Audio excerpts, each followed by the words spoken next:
de uno de los trastornos mentales más comunes, pero muy comunes en nuestra sociedad actual, es decir, la depresión mayor. Y te lo explico. Pues a lo largo del tiempo, la gente ha opinado muchas cosas de la depresión, que la depresión es esto, que es el otro. Te lo voy a decir ahora. La depresión tiene un componente emocional, es decir, un evento o un programa que ocurrió generalmente en la infancia, por lo cual la persona o el paciente va a seguir a lo largo de su vida con un patrón de comportamiento. Y otra parte neurológica sobre neurotransmisores excitadores que en un momento más lo voy a explicar, pero grábate. Punto importante aquí, dos componentes, un componente emocional o psicológico y otro componente de química cerebral, es decir, neurológico. Bien, en este texto que puse en esta diapositiva y el resto de por lo menos la mitad van a ser sacadas del DSM-5 y después en adelante voy a mostrar en dónde empiezo a hablar basando en el libro de Kaplan de sinopsis de psiquiatría. Bueno, de acuerdo al DSM-5, que es el Manual Diagnóstico y Estadístico de los Trastornos Mentales, que es el que generalmente se usa aquí en América y en Europa se usa el CIE-10, te voy a poner criterio A, muy importante. De los síntomas que voy a escribir aquí adelante, el paciente tiene que tener por lo menos 5 de estos síntomas, pero grábatelo, el tiempo muy importante. Durante mínimo 2 semanas, casi todo el día, casi todos los días, grábate, eso es muy importante.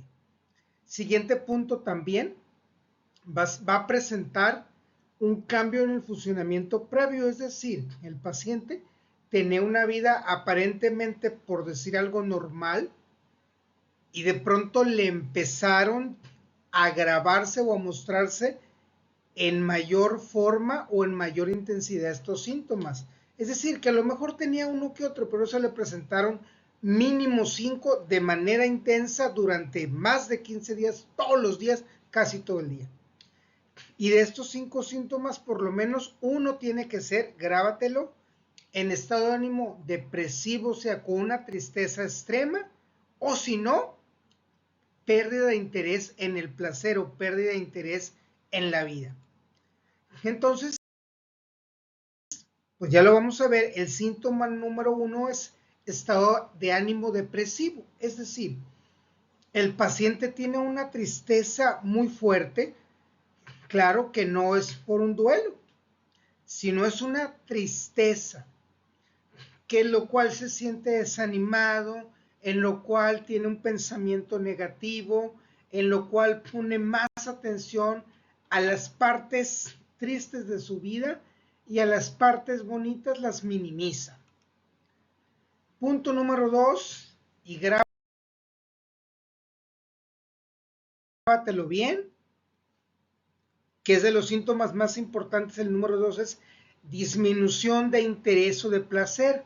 Vamos a suponer que esta persona previamente decía, a mí me encanta, me fascina, me gusta ir al cine, por ejemplo, y después ya no le gusta el cine o cualquier actividad que gustes y mandes que le encantaba. ¿Sabes qué? Ya no se me antoja, ya no me atrae, y de menos a más le empiezan a dejar de gustar mayor cantidad de cosas y pierde el placer en lo que antes le proporcionaba, pues valga la redundancia o la repetición, placer, va a ser cada vez menor. El punto número 3, muy importante, es el paciente o pierde peso o gana peso. Te voy a explicar por qué. Generalmente, la depresión, pues dijimos que tenía un componente neurológico. Y este componente neurológico, la parte más importante, quiere decir que no tiene la suficiente cantidad de un neurotransmisor excitador, que es la serotonina. Grábatelo, muy importante. Entonces, al paciente no tiene serotonina, está triste, no quiere comer, no se le antoja. Acuérdate que tiene momentos de displacer, no le gusta. O si no, come mucho, ¿por qué? Porque al comer producimos otro tipo de neurotransmisores excitadores. O sea, estás comiendo y entre más te gusta el alimento, pues puedes producir oxitocina, puedes producir dopamina, que se siente bonito. Y si estabas pasando una etapa de mucho estrés o de mucha ansiedad, el momento que dure esa comida que te agrada, te vas a sentir mucho mejor. Y por eso la gente o pierde o gana peso. El punto número 4 es, o tiene insomnio, es decir, que en la noche parece quesadilla, vuelta y vuelta y vuelta, y no se logra dormir, o al contrario, está como los osos polares, como si estuviera hibernando, o sea, quiere dormir todo el día y toda la noche. De hecho, muchas veces lo hace. El punto número 5, vamos a hablar de retraso psicomotor, que es la relación mente-cuerpo en cuanto al movimiento. Puse unos bebés porque pues yo creo que los bebés te has dado cuenta que cuando están muy pequeños están aprendiendo, por ejemplo, a caminar, o están aprendiendo esto, están aprendiendo a lo otro, y lo hacen un poquito, pues no muy acertadamente porque no saben. Conforme su cerebro va madurando, se va relacionando más la actividad de movimiento que ordena el cerebro y lo coordina mejor con el cuerpo. O sea, no quiere decir que el paciente esté depresivo desde que nació, sino quiere decir que una persona que ya sabía caminar bien, que ya sabía esto bien, que ya sabía todo, movimientos de psicomotricidad, pero de pronto pierde esta capacidad. Por ejemplo, que fuera enfermera, ¿no? Y que de pronto le cuesta trabajo sacar sangre al paciente, no encuentra la vena y demás, algo que era muy buena o muy bueno haciéndolo. ¿Por qué? Porque su relación cerebro-movimiento empieza a ser disfuncional. Otro punto muy importante. El paciente se siente cansado, no tiene energía. ¿Por qué? Pues porque no tiene el neurotransmisor excitador. Y le voy a explicar ahorita cuando lleguemos a eso qué es lo que hace y por qué pasa. Otro punto muy importante, y es muy común aquí en nuestro país, en México, que el paciente se esté casi golpeando solo, se siente inútil, se siente culpable, yo estoy deprimido y es por mi culpa y nada me sale bien, y se está recriminando y culpabilizando y automaltratándose. Entonces, obviamente que también va a tener una afectación en su autoestima. Y esto pasa mucho, hay un problema cognitivo. ¿Qué quiere decir? Que también se afecta o se disminuye su capacidad para pensar, para concentrarse y muy importante, para tomar decisiones. Ahora una persona que era decisiva y todo eso, y de pronto tiene que estar pidiendo casi autorización al resto de su familia. Y fíjate, esto es parte de lo anterior, por eso no tiene número, que llega un tiempo que el paciente tiene pensamientos de muerte, deseos de muerte, que tiene 3 momentos, te lo explico, procura aprendértelo. Punto número 1 es el paciente, ay, quisiera dormir largamente, quisiera vivir la noche eterna dormido, quisiera no estar aquí. Es una ideación suicida, pero él todavía no se ha dado cuenta. Después empieza a tener una fantasía de suicidio y dice, lo voy a hacer de esta manera, lo voy a hacer de otra manera. Inclusive empieza a anunciarlo. Pero muchas veces la familia, la sociedad piensan, ay, no es cierto. Nada más habla, pero no va a pasar nada. Y a veces pasa. Y el tercer momento es cuando el paciente realmente va y se quita o intenta quitarse la vida. Ahora, todo lo que pasó anteriormente, los síntomas, era parte del criterio A. vamos a ir con el criterio. Quiere decir que estos síntomas van a afectar de manera significativa, de manera importante, de manera intensa su diario vivir, es decir, su comportamiento, sus relaciones sociales de esta persona van a estar muy significativamente deterioradas. Laboralmente va a ser difícil que pueda seguir trabajando y su funcionamiento en familia también se ve muy alterado. Criterio C, no lo puedes explicar por otra enfermedad. Por ejemplo, hay otro tipo de patologías que van a producir alguno que este síntoma, es decir, cuando se tiene al paciente presente, pues tenemos que descartar primero que nada una enfermedad física. Entonces vamos a checar otro tipo de enfermedades que pudieran darnos este síntoma, y una vez que descartaste enfermedad física, vamos a aplicar tests y demás para diagnosticar que tiene que ver con una enfermedad sobre depresión. Punto que es el D, es decir, el criterio D.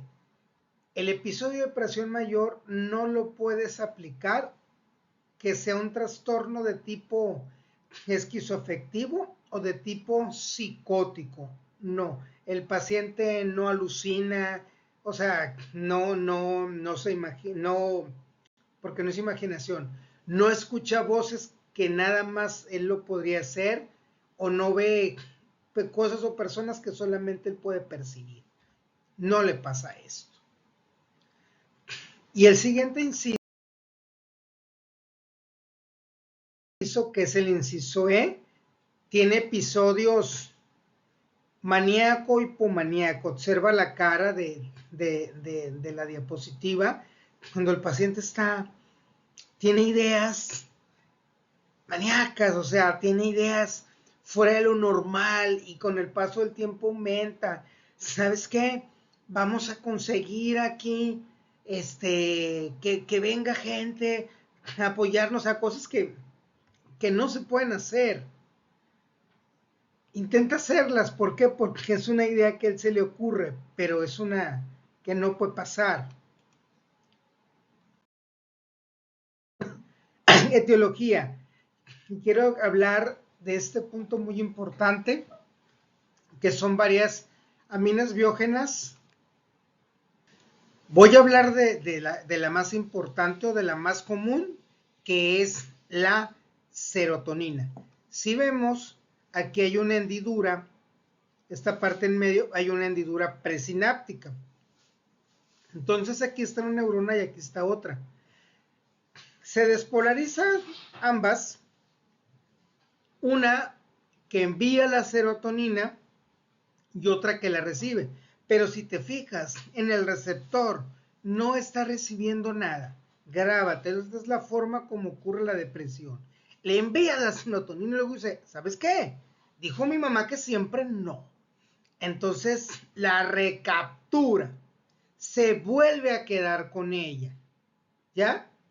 Entonces esta neurona no recibió, la receptora, nunca la serotonina.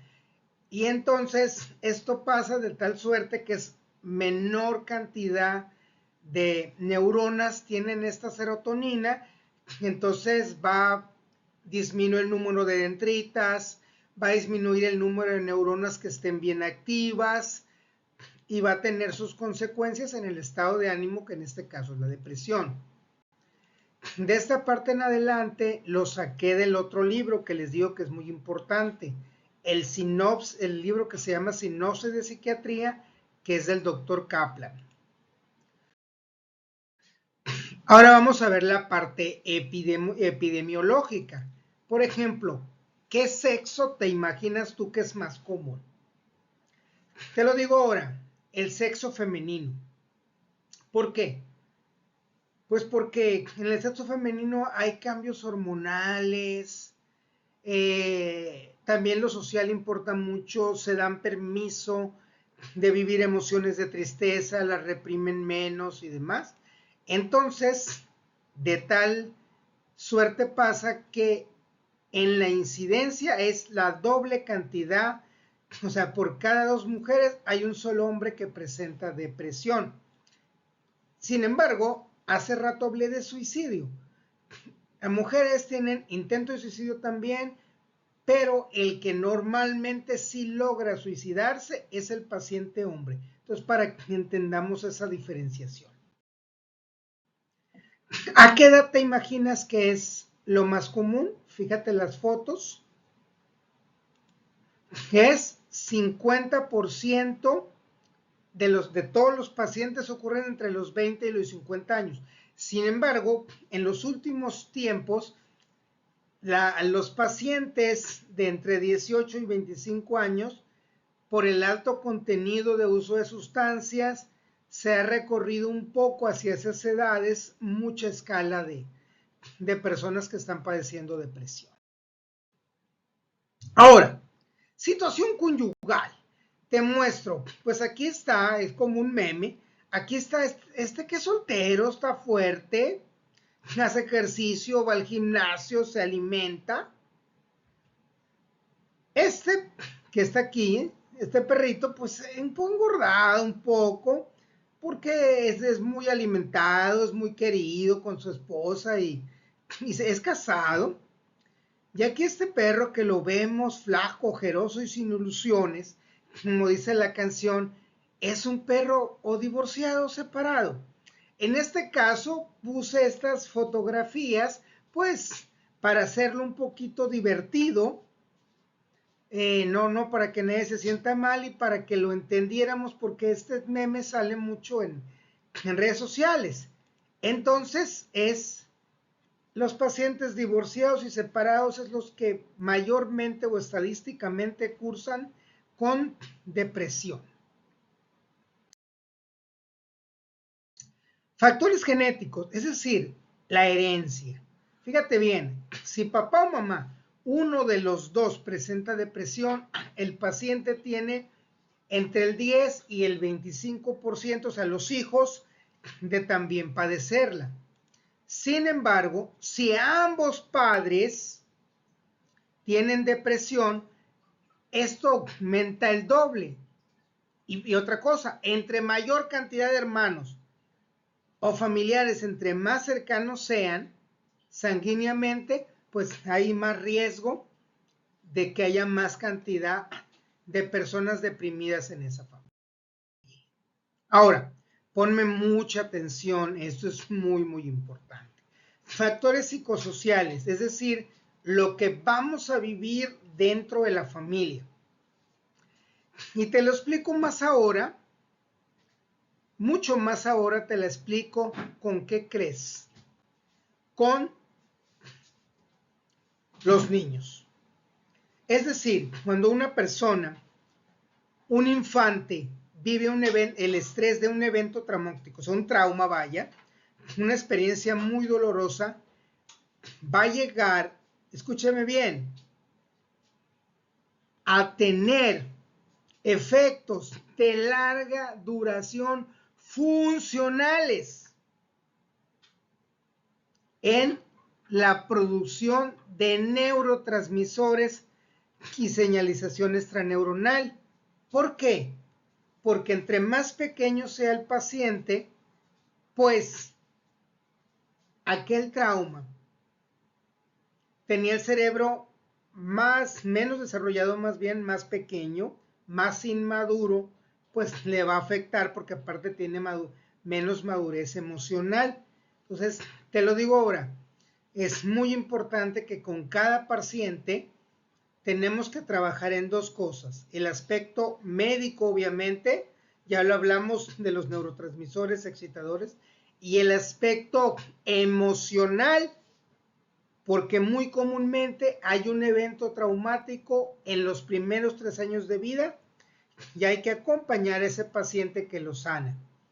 Si en tu caso tú nada más eres médico y no eres psicólogo, pues tienes que hacer una referencia al paciente a salud mental, de preferencia con alguien que tú conozcas, de tu confianza, que tenga experiencia acompañando a los pacientes a la resolución de sus eventos traumáticos de la niñez. Y otro punto muy importante, pues, es el tratamiento médico. El tratamiento médico, pues, si hablamos, claro, esto es una clase, no estamos diciendo que hagan o no hagan, es una clase nada más, es una forma de divulgación científica, y aquí hablamos de que el tratamiento más común, si le falta serotonina, porque hay unas neuronas que se quedan con la serotonina y la recapturan, pues lo que se le va a dar al paciente, y eso también lo habla de la guía clínica para el tratamiento de la depresión, la guía clínica del CNTEC de aquí de México es, pues, el uso de medicamentos inhibidores selectivos de la recaptura de serotonina. Va a ser que menos serotonina se recapture para que haya más biodisponibilidad de la misma que pueda echar mano el cerebro y poder llevar a cabo pues un proceso de transmisión de serotonina que no afecte o que no comprometa la depresión del paciente. Y obviamente tratamiento psicológico. Para mi gusto, pues yo además de ser médico también soy psicólogo, soy psicoterapeuta humanista, pues la terapia humanista es buenísima para trabajar este tipo de situaciones, la terapia gestal, para ser más exacto, o también la que es muy buena es la terapia racional emotivo. En mi caso personal y con lo que yo he trabajado por muchos años con mis pacientes, es con la psicoterapia humanista, específicamente la gestal, y es mucho, muy buena. Bueno, pues la bibliografía, como lo dije antes, es el DSM-5, que ha cambiado mucho en comparación con DSM-4. Les recomiendo que lo lean, viene muy específico. Y el sinopsis de psiquiatría del doctor Kaplan y Sadok está muy bien, te lo explica con mucha claridad, pues para que podamos entender muchísimo o lo mejor que se pueda esta patología. Pues yo les agradezco, les deseo que Dios los bendiga grandemente y estoy a la orden. Si a alguien le gustaría ver otro tema, otra clase que tenga que ver pues con el área de la salud mental, con todo gusto la preparamos. Deseo que Dios los bendiga y los bendiga grandemente.